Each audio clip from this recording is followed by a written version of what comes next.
Later tonight at 6, an event that's been hosted for decades on an Otsego County lake could be moving. The Otsego Lake Splash-Inis is an annual flying event for seaplanes. A few days ago, organizers received a letter in the mail suspending the event from being hosted at Otsego Lake County Park. Our Allie Baxter looked into this. She joins us live now from the Content Center. Allie. Yeah, Maya, this is a copy of the letter that organizers say blindsided them. In it, the Parks and Rec Commission says the splash-in has become, quote, untenable for the county to unilaterally bear. They're asking a lot of questions as to why, and I don't really have those answers. This is Otsego Lake, and it's where the Rhodes family hosted the annual splash-in event for 43 years, working closely with the Otsego County Parks and Recreation Department during that time. They named their pavilion after my family for all of the hard work that we've done. I mean, to help with the parks and the community. And then just to get a letter to say, no, we're not gonna enter, we're gonna suspend this indefinitely. It's sad. This is the letter Sarah Rhodes received in the mail a few days ago, explaining after, quote, in-depth discussions with the county emergency manager, the Parks and Recreation Commission decided at their August meeting to indefinitely suspend the hosting of the splash-in at the Otsego Lake County Park. They had a meeting. They did not tell any of us that there was even going to be a meeting.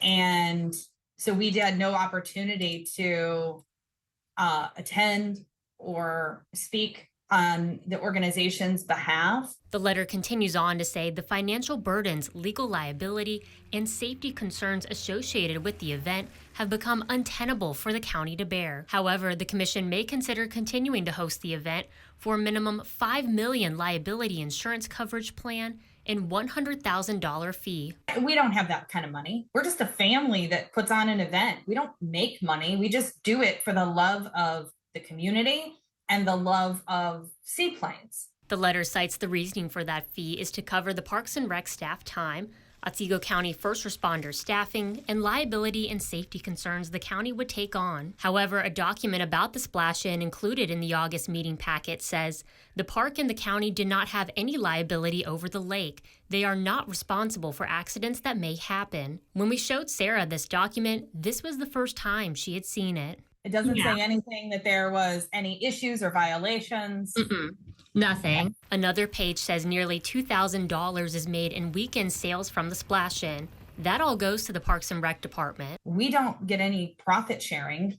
We don't charge for our event. Parks and Rec staff also don't work the splash-in. They do assist with setting up a security fence, which another document says cost $379 to pay 3 employees. Which begs the question, where did the Parks and Rec Commission come up with a $100,000 fee for the event? This campground is full the weekend of our event. So there is obviously more work for their staff, but it's their normal responsibilities and duties. Because this letter said this decision was made after in-depth discussion with the emergency manager, we reached out to him. John Deming said he was in training and busy with FEMA paperwork.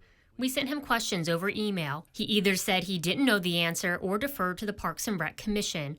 Multiple calls were made to Parks and Rec Director Jacob Brown, who replied over email saying, at this time, the Otsego County Parks and Recreation Department and the Otsego County Parks and Recreation Commission does not have a comment. We asked him to provide the meeting minutes from August 11th when the splash-in was discussed. He said we would have to file a Freedom of Information request for them, a violation of Michigan's Open Meetings Act law that states a public body shall make proposed minutes available for public inspection within 8 business days after the meeting to which the minutes refer. When we received the meeting minutes Wednesday, they say specific safety liability concerns were shared by John Deming, even though when we asked him the same question over email, he said he wasn't sure. The last, couple of years, the community and the emergency manager has been having a regular meeting to review not just our event, but also the fireworks and any of the events that could potentially have safety concerns or liability. We attend those. We have an opportunity to attend those. We have adhered to every single safety protocol that we have been asked to adhere to.